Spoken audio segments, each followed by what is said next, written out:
NBC 15 Law Call. All right, everybody, welcome back to Law Call. We're talking about Ask Us Anything. We're opening up to any kind of legal trouble you might have, and we have a call-in question from Rebecca. Rebecca, what is your question tonight? Hey, Rebecca.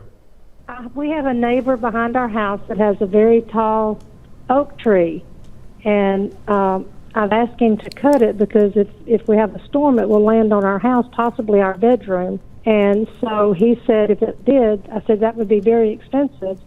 And he said if it did, we would have to pay for it, the damage. Yep. Run into this all the time. I've probably had 2 or 3 calls like that just this past week alone. And this is what I normally tell people. Okay, so you've picked out a tree. I don't know why you are focused on this one. I guess it's because it would be falling on your house, obviously, but is this tree rotten? Is it showing any signs of decay? Whatever the case may be, you need to send a written certified letter to your neighbor notifying him of the danger of this particular tree. You put him on notice. You also, if any way possible, you find out who his homeowner's insurance company is, you need to write a letter to them directly and say that there's a tree at so-and-so, I'm putting you on notice. But generally, the guy is right. If during Hurricane Sally, I had a 85-foot pine tree fall on my neighbor's property and did a lot of damage to his yard, didn't do much to mine. And I called my State Farm agent. Well, I shouldn't have said who I had, but anyway, I have a good buddy of mine who's my agent, called him, said, what should I do?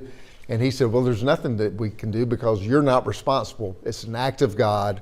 It was a hurricane. Now, I know my neighbor well. I'm not going to leave him in that predicament to pay $2,500 worth of damage that was caused by my tree, even though I'm not legally responsible. So I took care of the bill, but they don't necessarily have to. But if they're put on notice that it's a rotten tree and it looks like it's going to fall, then they're going to be on the hook.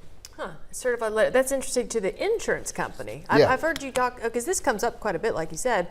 We've had that question throughout the years, and I've heard you say before, put the homeowner on notice, right. But that's a really good point about finding out who their homeowner's insurance is. Hopefully they would just tell you, but to write them also, because the insurance company would get in touch with them and likely have them to take action. I know in our neighborhood we've had insurance companies tell homeowners that they've got to do something with some trees in their yard, otherwise they're going to be dropped. Yeah. And so I know he wants to be, or they want to be a good neighbor and not cause fuss and things of that nature. But sometimes you just can't, you just can't help it. If he's not going to do the right thing, then you got to protect yourself. But in this case, you got to take a preemptive strike and let them know. Now, is a letter to your neighbor good enough? Probably. But send it certified, make a copy, keep it, and then it shows that at least the property owner was put on notice. But if he does not get back in touch with you, I usually try to hold off on going straight to somebody. It's like telling on somebody or going to the principal and saying, he did this. But in the case if he's not doing anything, then you need to contact them directly. Yeah, and then if something were to happen and they have been put on notice and it's not some act of God, didn't happen in a hurricane, right. It just randomly one night a limb fell and hit your house, you can say, boom, I told you, you should have taken action. Absolutely, that's what we tell people. I've had it work a lot, and if you put them on notice, say, look, that tree is rotten, okay? It's going to fall. And if they say, well, it's not my problem, well, it is their problem in that case. Okay.